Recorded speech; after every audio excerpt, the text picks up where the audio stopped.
આપણી આ સભામાં ઉપસ્થિત દિલ્હીથી આપણી વચ્ચે ખાસ આપણને માર્ગદર્શન આપવા માટે પધાર્યા છે એવા સન્માનની નદીમ જાવેદ સાહેબ, અમદાવાદ જિલ્લા કોંગ્રેસ સમિતિના સન્માનની પ્રમુખ આદરણીય અમરસિંહજીભાઈ, આ જ વિસ્તારના પૂર્વ ધારાસભ્ય શ્રી અને વિધાનસભાના અમારા પૂર્વ સાથી સન્માનની લાખાભાઈ, એવા જ વિધાનસભાના અમારા પૂર્વ સાથી સન્માનની નૌશાદભાઈ, અત્રે ઉપસ્થિત યુથ કોંગ્રેસના પ્રમુખ ભાઈ શ્રી વિનોદસિંહભાઈ, મનીષસિંહજીભાઈ, અત્રે ઉપસ્થિત બેન દીપિકાબેન, સુનિતાબેન, બાલાજીભાઈ ઠાકોર, પ્રવીણસિંહભાઈ, નટુજીભાઈ,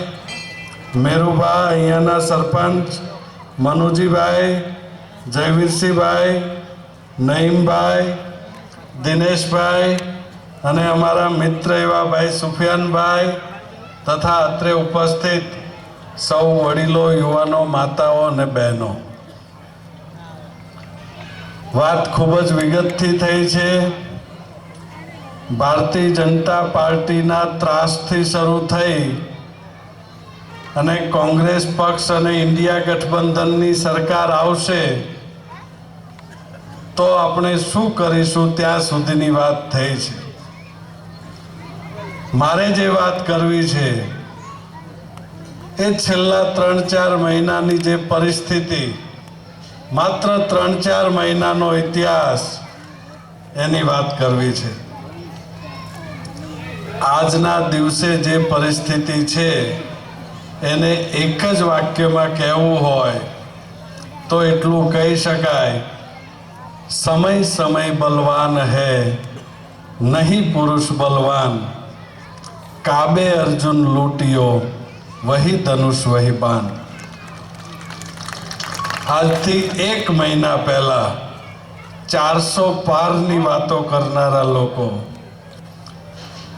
56ની છાતીવાળા લોકો, વિશ્વની સૌથી મોટી પાર્ટીવાળા લોકો આજે સુરેન્દ્રનગર જિલ્લાની આપણી લોકસભાની સીટની પરિસ્થિતિ એવી તમારા સૌના સહયોગથી બની કે વડાપ્રધાનશ્રીએ બાકીનું બધું છોડી અને સુરેન્દ્રનગરની સીટ ઉપર પ્રચાર કરવા આવવું પડે, એ પરિસ્થિતિ આપ સૌના સહયોગથી ઊભી થઈ છે. આ પરિસ્થિતિ ઊભી કેમ થઈ? ભૂતકાળમાં દલિત સમાજે આંદોલન કર્યું, પાટીદાર સમાજે આંદોલન કર્યું, ઠાકોર સમાજે આંદોલન કર્યું, માલધારી સમાજે આંદોલન કર્યું, દિલ્હીની અંદર ખેડૂતોએ આંદોલન કર્યું. એક પણ વખત નહીં ઝૂકનારી સરકાર આ વખતે ઝૂકી કેમ ગઈ? યાદ કરો 3-4 મહિના પહેલાની ઘટના. આપણા ચારેય શંકરાચાર્યોજીએ વિનંતી કરી હતી કે અધૂરા મંદિરની પ્રાણ પ્રતિષ્ઠા ક્યારેય ન થાય. મત મેળવવાની લાલચ, ધર્મના નામે મત માગવાની લાલચ, ધર્મના નામે અધર્મ કરી બેઠા અને પરિણામ આપણી સામે છે. રામાયણ, મહાભારત અને ભાગવત ગીતા, આ 3 આપણા ધર્મ ગ્રંથો, સનાતન ધર્મના મુખ્ય આ 3 ગ્રંથો. રામના નામે મત માગનારા લોકો રામાયણની વાત કરે, રામ મંદિરની વાત કરે, પણ મહાભારતમાં મર્યાદા ચૂકે તો શું થાય આની વાત ક્યારેય નથી કરતા. આજે મર્યાદા ચૂક્યા અને મર્યાદા ચૂકે જે લોકો, એની સાથે શું થાય, એની સાથે શું કરાય આ વાત આપણને ભાગવત ગીતામાં ભગવાન શ્રી કૃષ્ણએ કહે છે કે એનો હંમેશા વધ કરાય, અને એ વધ મતદાનથી કરીશું આપણે. હું મોટા ભાગે મારી વાતમાં મહાભારત આવે. મહાભારત એક એવું કાવ્ય કે દુનિયાના કોઈ પણ છેડે તમે જાઓ, કોઈ પણ સમયે તમે જાઓ, દુનિયાનું એક પણ પાત્ર એવું તમને નહીં મળે કે જેનું વર્ણન મહાભારતના પાત્રોમાં નહીં થયેલું હોય.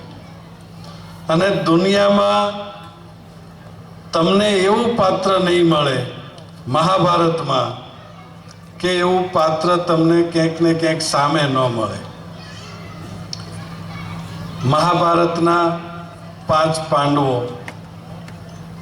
5 પાંડવો એટલે કોંગ્રેસ પાર્ટી, ઇન્ડિયા ગઠબંધન સંખ્યાની દ્રષ્ટિએ ભલે ઓછા લાગે, પણ દરેકની પોતાની એક વિશેષતા, દરેકની પોતાની એક આવડત, દરેકની પોતાની એક નીતિ અને દરેકની એક સાફ નિયત. જ્યારે સામે પક્ષે વિશ્વની સૌથી મોટી પાર્ટી એટલે કે 100 કૌરવો, કૃષ્ણનું 18 અક્ષૌણીનું સૈન્ય, સૌથી મોટું સૈન્ય, પણ ઓળખીએ કેટલાને આપણે? 2, દુર્યોધન અને દુશાસન. બાકીના 98 કોણ? આપણને ખબર નથી. એ બાકીના 98માં કેન્દ્રીય મંત્રીમંડળથી શરૂ કરી, કેન્દ્રના એમના પ્રમુખથી શરૂ કરી અને નીચે પેજ પ્રમુખ સુધી આવી જવાનું. ના ધારાસભ્યનું કશું ચાલે, ના સંસદ સભ્યનું કશું ચાલે, ના એમના મિનિસ્ટરનું કશું ચાલે. પહેલા 2 કે ચાલે, એક આદેશ આપે કે દ્રૌપદીને સભાખંડમાં લઈ આવો, અને બીજો દુશાસન એનું ચીરહરણ કરે. પરિણામ બાકીના 98એ પણ ભોગવવું પડે. જે દિવસે દુર્યોધન અને દુશાસન મરે તે દિવસે બાકીના 98 પણ મરે. આ વાસ્તવિકતા છે. અને મહાભારતનું જે દિવસે મંડાણ થાય તે દિવસે એનું પરિણામ પહેલેથી જ નિશ્ચિત છે. સત્ય પાંડવોની સાથે છે, પાંડવો સત્યની સાથે છે, સારથી ભગવાન કૃષ્ણ છે. એટલે મહાભારતમાં હારવાનો કોઈ સવાલ જ ઊભો નથી થતો. આ સીટ માત્ર નહીં, પરંતુ આ ધર્મયુદ્ધ છે, અને આ ધર્મયુદ્ધની અંદર વિજય સત્યનો થવાનો છે. એની અંદર આપણે સૌ સાથે મળીને આહુતિ આપીએ. તમામ ધર્મ, તમામ વર્ણ, તમામ જ્ઞાતિ, તમામ જાતિ આવનારી 7 તારીખે ઇન્ડિયા ગઠબંધનની તરફેણમાં 3 નંબરના ક્રમાંક ઉપર પંજાના નિશાન સામે બહોળી સંખ્યામાં જંગી મતદાન કરીએ અને ઇન્ડિયા ગઠબંધનની સરકાર બનાવીએ એવું આપ સૌને આહવાન કરું છું. એની સાથે સાથે આપને એક ખાતરી આપું છું કે વિધાનસભામાં જે તાકાતથી લડ્યા હતા એ જ તાકાતથી આ વિસ્તારના પ્રશ્નો માટે લડીશું. અહીંયાના ધારાસભ્ય જે રીતે જવાબ આપે છે કે મને પૂછીને ઓનલાઈન ફોર્મ ભર્યા હતા, આવો જવાબ ક્યારેય નહીં આપું એની ખાતરી આપું છું. ખૂબ ખૂબ આભાર. ધન્યવાદ. ખૂબ ખૂબ